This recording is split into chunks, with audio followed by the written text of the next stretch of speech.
And a very happy Tuesday to you at 12:07 in the West. It's the John Phillips Show. Mr. Randy Wang's in New Mexico. John, sometimes crime blotter stories are very short and we don't really have time for them, but this one out of Oakland we got to do. It's only 20 seconds, but it's pretty Oakland. New details in last week's homicide at the Oakland Coliseum flea market. You already know it's going to be bad. Flea market authorities telling KTVU the victim, Jorge Alberto Rivas Rodriguez, was... He had 4 names. Anytime you have more than 3, my guess is you're going to end up in an AP story. Was shot and killed as a result of a dispute over competing sales of fake IDs. Oh, come on. So at the Oakland Coliseum flea market, there were competing businesses for fake IDs, and they got into a dispute over whose turf was whose, and they shot each other. Maybe I'm just old-fashioned, but the only thing that parking lot should see are scalpers selling tickets to see the A's. I said, hell no, baby boy. Let me get up on out of here. That's not going to happen anytime soon. 800-222-5222 is the telephone number, 1-800-222-5222. Well, it is now official. Billionaire developer Rick Caruso will not be a candidate for governor of the state of California. He also will not be a candidate for mayor in Los Angeles. After teasing everyone for months and months and months, including last week, saying, I'm going to make that decision real soon, he announced on social media on Friday night, he's not running for anything, Johnny. Always a bridesmaid, never a bride. For more on Rick Caruso not running for office, here's a report from CBS LA. Good evening. I'm Pat Harvey. I'm Rutabaga Shabazzi. Well, big news in California politics. Tonight, LA developer Rick Caruso announcing he will not run for public office. He spent much of last year criticizing. How pissed off is A. Smith right now? Oh, A. Smith already made enough money to put his kids through school. He spent much of last year criticizing city and state leadership and talking about a potential run for either LA mayor or governor. Well, CBS LA political reporter Tom Wade is here now with what has changed and his plans going forward. Right, it's pretty seismic. A Friday night surprise, right? People definitely weren't expecting this, I don't think, but pretty much unlimited cash, charisma, and name recognition. There was wide speculation. Okay, the charisma, I don't know. Well, compared to the rest of them, yes. But unlimited charisma? I don't know if I'd go that far. There was wide speculation that Rick Caruso would make a run for LA mayor or enter the governor's race, as Pat and Rutabaga were just talking about. Tonight, he says he's out, but he promises to continue his work to help Angelenos. It was a heated and tense campaign for LA mayor in 2022. It's about credibility. It's about character. None of that mattered. No, boy, did LA blow it in that election. By a lot. Rick Caruso is running a desperate campaign. LA Mayor Karen Bass would go on to beat Caruso, but speculation has swirled that Caruso would make another run to try and unseat Bass or enter the race. By the way, most of that speculation came from Rick Caruso. That's right, because he would post the videos on social media of him opining on LA politics from his private gym. He went on Joe Rogan. He did all these podcasts, and people were talking to him about running for mayor again. I mean, he's the one that put this out into the ether. Or enter the race for California governor. And then you remember he went up to see Willie Brown, and everyone started speculating about running for governor. I don't know why he even played footsie with that race, because he's never really opined on state issues. How he comes down on any of the big issues that will face the next governor, I don't know. He seems to be quite interested in LA issues, but I guess someone convinced him that he was more electable as governor than as mayor. Well, it does seem like an easier lift if you look at the candidates that are currently running for California governor. Well, someone has to be the tallest building in Omaha. Or enter the race for California governor. But the billionaire businessman seems to have put those questions to rest, announcing he's out of both races, posting this statement. After much reflection and many heartfelt conversations with my family, I have decided not to pursue elected office at this time. It was a difficult decision, and I'm deeply disappointed to step back from an election that is so critical to California's future. Caruso went on to say public service remains his calling, but not in elected office. Yes, then you could do the kind of public service where people like you and no one can hold you accountable for anything because you're not an elected. So here's a theory, and I'm going to go into this acknowledging that it is a conspiracy theory. Oh, boy. But just hear me out for a second. What do you think the odds are that this was sabotage? And I say that because I don't know any Democrat in California who looks at Rick Caruso and says, yeah, he's one of us. I don't know a single person. And I don't know a single Republican who looks at Rick Caruso and goes, yeah, that guy's a legit Democrat. The guy was a billionaire Republican who was a donor to Republican candidates and causes for decades. Certainly, whenever he would opine on issues, he took the right of center position. The guy's dad used to hang out at KABC. He owned a car lot. And he was a solid guy. He used to talk politics to whomever was there and was willing to engage with them. And the guy knew his stuff. And the guy was well-versed on issues regarding international politics, national politics, state politics, local politics, loved to talk about it. And the guy was to the right of Attila the Hun. And he would talk about his son. He was very proud of his son. And he would talk about potentially the son contributing more than he already was in terms of service. I can't imagine that person being a partisan Democrat, a liberal Democrat, however it is that he's trying to sell himself now. It just doesn't jive with reality. And he went to A. Smith, who was Gavin Newsom's strategist and Kamala Harris's strategist and Jerry Brown's strategist. And A. Smith, I think, sold him a bill of goods and told them, I can get you elected mayor, I can get you elected governor, but you're going to have to do certain things. And those certain things made him unelectable because what it did was it took away his authenticity. He could authentically portray himself as the competent Republican businessman because that's who he was. But if you try to turn that guy into the savior of Planned Parenthood and a partisan Democrat, no one is buying that. No one.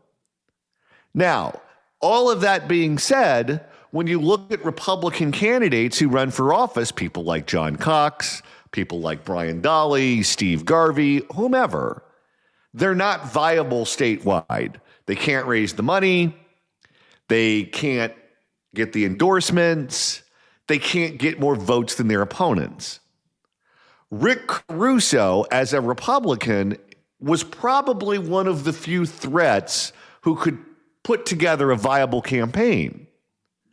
But if you take him and you turn him into a Democrat and you make it so that he is not electable under just about any circumstances, you've eliminated the one threat who could potentially take away the power from you. And made a lot of money at the same time. Exactly. So I wonder if that was the plan the whole way through. Take him for a ride, make him unelectable, and then you keep the seat and you get all the money. Just a thought.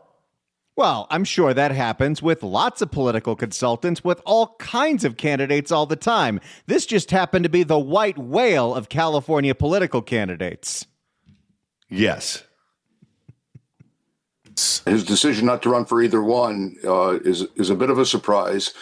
But I think he came to the conclusion that what it would take to. I think he saw the internals and knew that even after 4 years of hell, LA is still going to reelect Karen Bass in a landslide. No, and think about him as a statewide candidate. Again, as a Democrat whom no one believes is a real Democrat, you're going to have one or potentially two other Democrats selling the same product. Villaraigosa is running as a moderate Democrat, and if Matt Mahan gets in, he'll run as a moderate Democrat with a legit record. Then you have two Republicans who are running on platforms that are critical of Sacramento excess. So you have three, potentially four candidates who have already been working the state who are selling the same product as you. But I think he came to the conclusion that what it would take to either win a contested race here or statewide would not be a sure thing. And he's in such a great position to be of great influence in the state of California and in the city of Los Angeles. Caruso was back in the headlines after the Palisades fire. His upscale mall survived, protected by a team of privately hired firefighters. The billionaire developer blasted Mayor Bass for her handling of the disaster and claimed that she botched the recovery. Which she did. Yeah, that's not even an allegation. That's a factual statement. That being said, she's still going to win. At the same time, he launched a nonprofit to give away prefab homes. The whole idea of giving these homes are for the people who are the lower income or elderly. Caruso has also spent much of the last year as an outspoken critic of President Trump's immigration raids, saying this during an appearance on Conversations with Pat Harvey. When I see people being rounded up that have been here for years, that have worked hard, and the fear that they have, the fear of their family, it's just not right. With Caruso seemingly out of the race for mayor, political experts say it will be up to lesser-known opponents to capitalize on Bass's perceived weaknesses. Spencer Pratt, all eyes are on you. Hey, he certainly has a reason for running.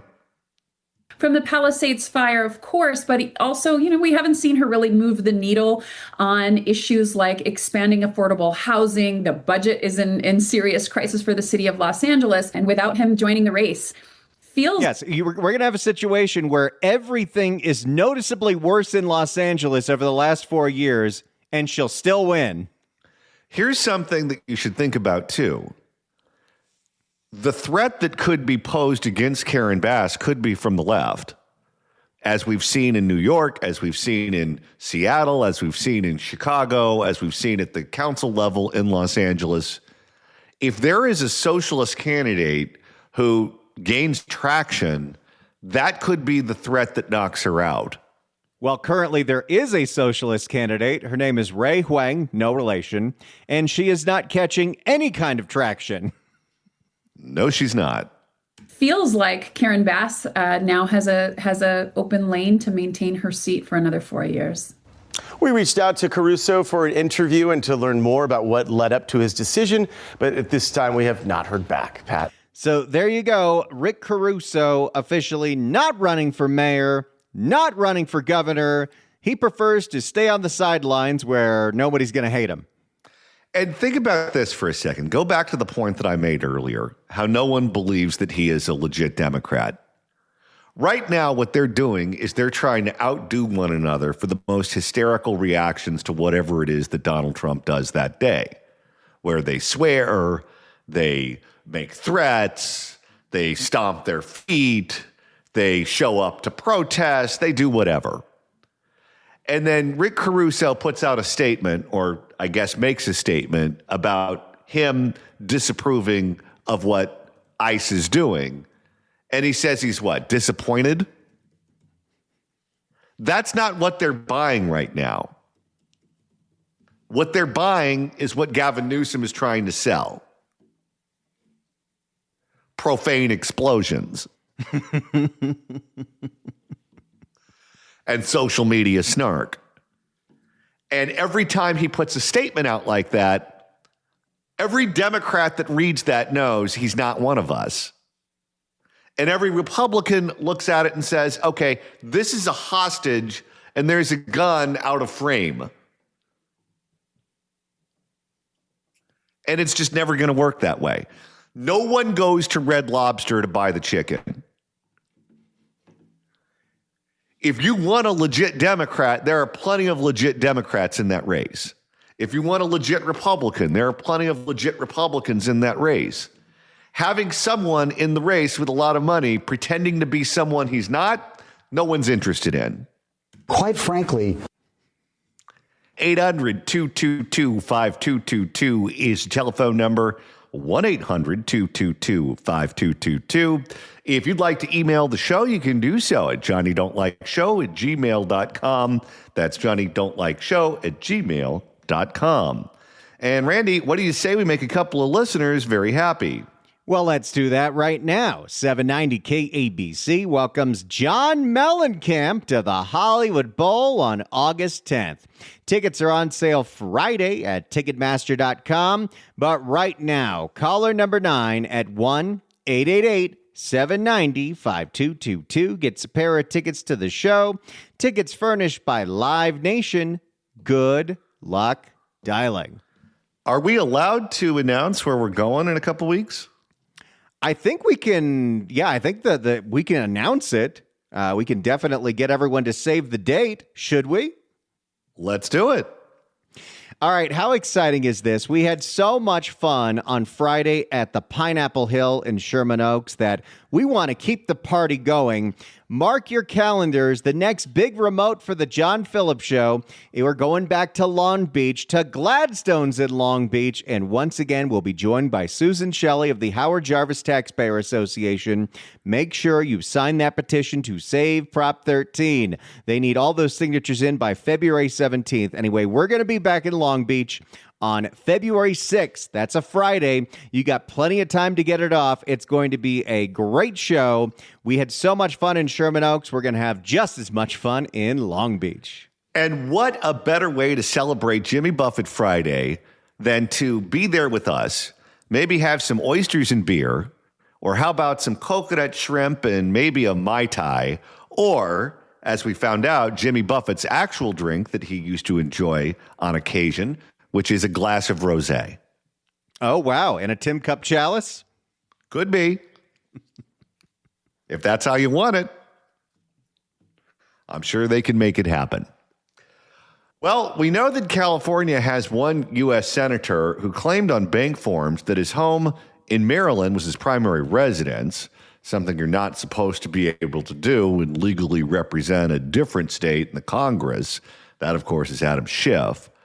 We also know that another Gavin Newsom, or I guess I should say a Gavin Newsom appointee to be U.S. Senator for California, LaFonza Butler, the same thing was true. She was a resident of Maryland who had to switch her residency to California so she could legally represent California in the United States Congress. Well, Randy, it looks like we might be able to add yet another name to the list. A filmmaker in Texas is suing Eric Swalwell, candidate for governor, congressman out of the East Bay, because the filmmaker says Swalwell doesn't live in California. Congratulations, you just gave Eric Swalwell more attention than he was going to get. I think it happened when you were on vacation, but we had this guy on the program who laid the case out. And what'd you think? Well, he uses, I guess, a P.O. box in Sacramento as his home in California. Well, he put that address on his intent form, which is legal, and he says he does that because he gets death threats. Okay, well, any public person gets death threats. When I worked for CNN, I got death threats. You and the other John Phillips. Well, yes, because they thought he was me.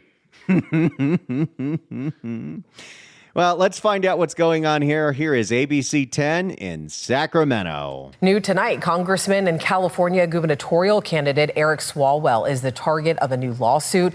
Does this make him the front runner? Good.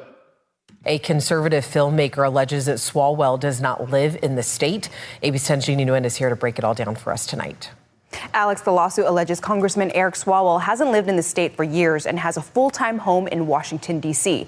In response, Swalwell is already posting on social media that he's confident he'll beat this lawsuit. First, you have to be a United States citizen. Second, you have to be a registered voter in the state. And third, you must be a resident for the preceding 5 years leading up to the gubernatorial election. According to the California Constitution, these are the 3 requirements candidates must have to run for governor. Democratic Congressman Eric Swalwell is currently leading the gubernatorial race in his party, and he's been the target of President Trump's... Wait, he's leading? When did that happen? Well, I guess if you look at the polls, if you have Hilton and Bianco finishing first and second, he is the Democrat who's doing the best, albeit he's coming in third in recent polls, but he's doing better than Antonio or Javier Becerra or Katie Porter and the rest of them. How many votes are you getting, Katie? Well, that's not enough, lady. And he's been the target of President Trump's allegations over mortgage fraud, in which he denies. I don't wake up to fight Donald Trump. I wake up to fight for Californians.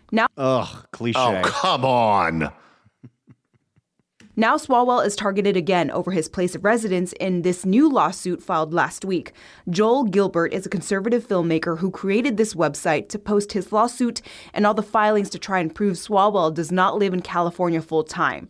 He claims Swalwell owns a home in Washington, D.C., hasn't had a permanent place to live in California for years, and says the home address Swalwell listed on his candidate intention form is an office building in Sacramento. Residency doesn't require that you are in the state. Maybe he's like that San Mateo County sheriff where he's got a cot in the back of the office. Yeah, I'd like to know where Eric Swalwell claims he lives when he's in California. Does he own a home? Does he have mail delivered to a certain place? Is there an electric bill? Is there a gas bill? There are certain things you can do to prove where you live. Residency doesn't require that you are in the state 365 days out of the year. Residency is primarily based on one's intent to be a resident of that state. What if I intend to live in Texas? Can I stop paying my income taxes? Well, and here's where they get in trouble. And you see this happen really in 2 different arenas. And if you work in the home loan business or you work in insurance, give us a call at 800-222-5222 if you have something to add to this. But if you claim a home as your primary residence, you get a much better rate than you otherwise would. If you buy a home and you say, okay, this is going to be an Airbnb rental, the rate that you get on the loan is going to be different than if you tell them that you're going to live there. It's like if you buy a property and you say, yeah, that's my primary residence, I'm going to live there, your insurance rates are going to be different than if it's unoccupied. If it's an unoccupied unit, you pay a higher rate. So nobody tells the insurance company that their place is going to be unoccupied. Because who wants to pay more for insurance if you don't have to? All you have to do is tell a little white lie. I guess the theory being if you're actually living there and something goes wrong, you can fix it before it becomes a huge problem. If it becomes a huge problem, that could result in you making a claim with the insurance company. So people lie about those things all the time, and sometimes the brokers even urge you to lie about them. Politicians, I have learned over the years, are the cheapest people on planet Earth. If they can save a buck, they will. And they hate the fact that they're making civil servant money when all of their lobbyist friends are making money hand over fist, in part because of the contracts that are being thrown their way or the votes that are going their way, and the politicians are responsible for those things. So if they can tell a little white lie here or there to make a few bucks, they're willing to do it. The problem is if someone catches you on that and they call you out, they can challenge your residency because you won't be able to prove that you actually spend your time there. You know, I'm sure it's different for a lot of other states, especially the states that are closer to D.C., but it's got to be tough if you're making, what, $1.40, $1.50 in Congress and you have to own a home in D.C. and California? Well, that's why so many rich people get involved in politics. It's like a hobby job that they can afford to do. Have you been following what's going on with this Josh Shapiro book about how he was being considered to be vice president? Oh, and they asked if he was an Israeli spy? They asked him that, but they also told him that he was too poor to be vice president. Because apparently when you're vice president, the budget for hair and makeup and wardrobe for not just you, but your spouse, that comes out of your pocket. And when you have events at the Naval Observatory, which is where the vice president lives, I guess the catering doesn't come from the U.S. government budget. The catering money comes from you. So you have to have the money to be able to entertain people at your house all the time. And you have to have your wife magazine presentable all the time. And if you don't have the money to do that, there's no one who's going to step in and give you the money for it. So you have to be rich to take that job. It's like being ambassador to certain countries. You think, okay, well, you go over there and you have an unlimited budget for food and for booze and for travel and everything else. No. For many of those jobs, they stick you with the bill. How much did you have to pay, Garcetti? I received things on both ends. Good question. To be a resident of that state. Gilbert is calling for Swalwell to end his gubernatorial campaign in an exchange on X. Are you really threatened by Eric Swalwell? In an exchange on X, Swalwell responded to the lawsuit by saying all congressmen from California live in both California and D.C., adding that he'll beat Gilbert in court. In response, Gilbert... You're supposed to do that flight every week? That sounds like hell. Well, you do if you're in a purple district. If you're in a lopsided district, you don't have to. Adding that he'll... So he's not coming back to Dublin every Friday? I would guess. Adding that he'll beat Gilbert in court. In response, Gilbert claimed Swalwell falsified documents without a California address and declared his D.C. home as his principal home. Gilbert believes that is enough to disqualify Swalwell from the race. Legislative analyst Chris McCaley says a judge will have the last say, but believes Swalwell has a strong case to argue. Born and raised in Dublin, California, in the East Bay, and where he served, for example, on the city council. And obviously that is the home base of his congressional district, CD 14. I think he's going to He's also got a little bit of Oakland. You know what his explanation was as proof that he lives here? They said that he's, I think, executive platinum or something with American Airlines, and they talked about how many miles he's flown. But here's the thing. He's got a little Ricardo Lara in him. There is not a junket that man turns down. Can you next time rephrase that? No. Trailblazing is rarely comfortable, yo. I think he's going to demonstrate that he's been essentially a lifetime resident of that area. Swalwell would not do an interview with ABC 10, but his campaign consultant tells us he's always had a residence in the Bay Area. And because of the thousands of death threats, it's legal to list a campaign office as the address for his legal filings.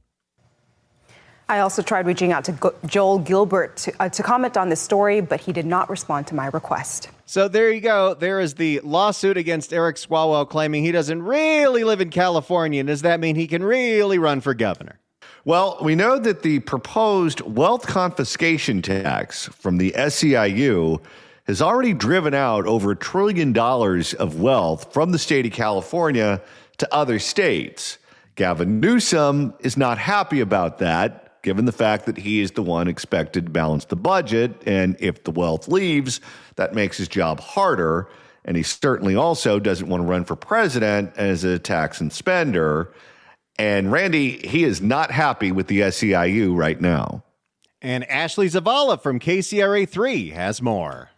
California already heavily relies on its top earners for a bulk of the cash that provides key state services. So some state leaders like Governor Gavin Newsom are worried that even just losing a few of these people could mean a huge hit to the state's bottom line. As this debate intensifies, the governor is doubling down on his fight. It's a badly drafted effort. It's already had an outsized impact on this state. Boy, he was extra gravelly on Friday. He was. I wonder if he's not getting enough sleep. A new billionaire tax in California, still a non-starter for Governor Gavin Newsom. He made this clear at a press conference in San Francisco Friday.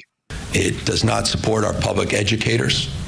does not support our teachers and counselors, our librarians. Well, no, it's not UTLA getting this money. It's the SEIU. And they're going to take care of old number one. But believe you me, if one union can get a wealth tax on the ballot and it passes, and you don't think that the other unions are going to think, well, now it's our turn, where exactly is our wealth tax? We demand higher pay. Oh, we know. You know what's funny? I wonder if Gavin would be opposed to this if the money went to the general fund instead.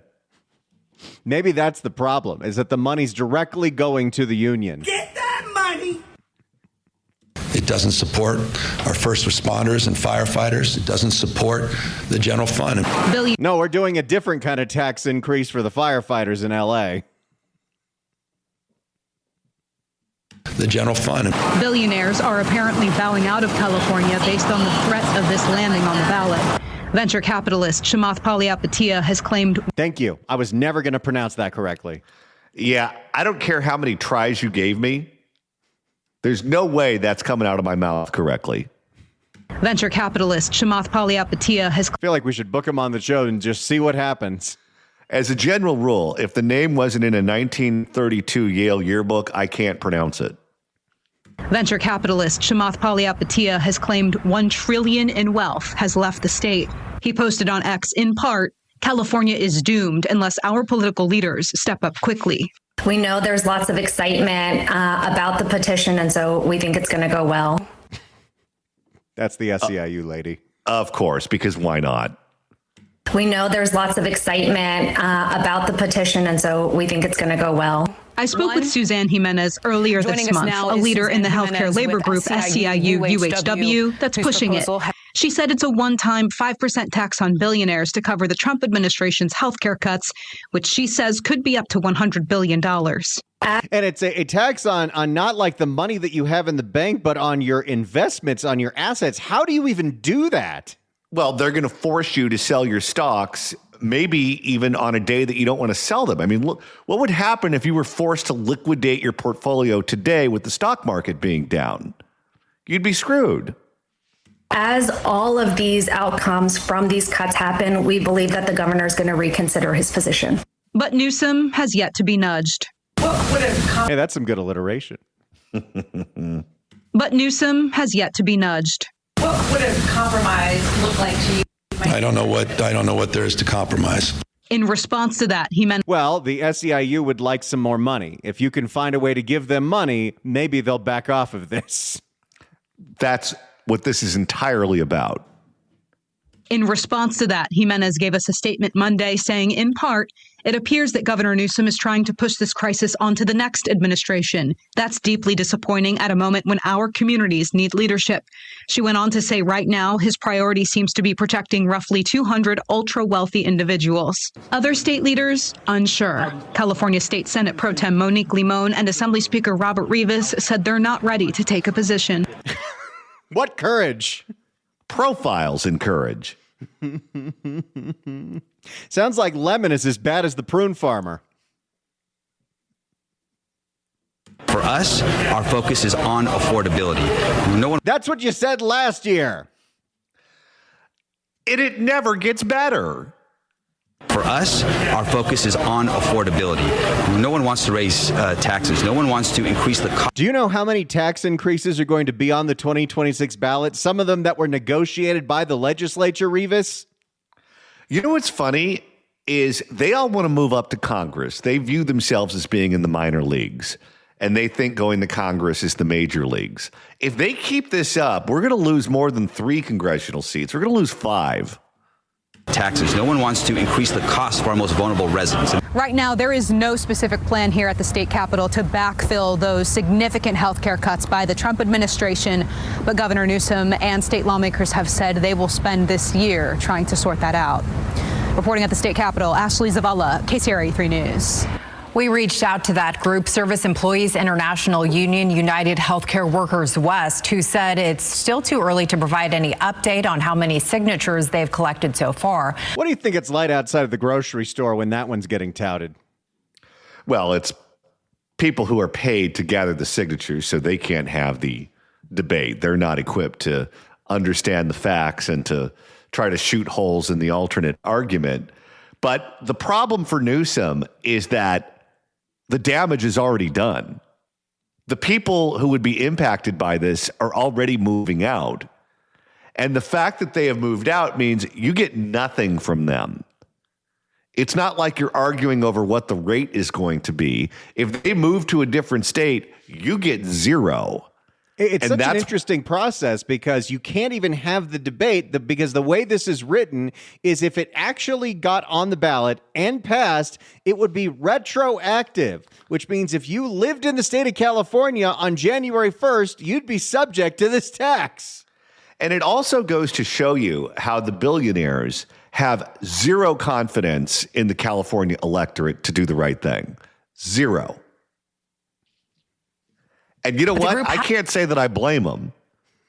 We don't have the best track record now, do we? No, we don't. We said yes to Ricardo Lara twice.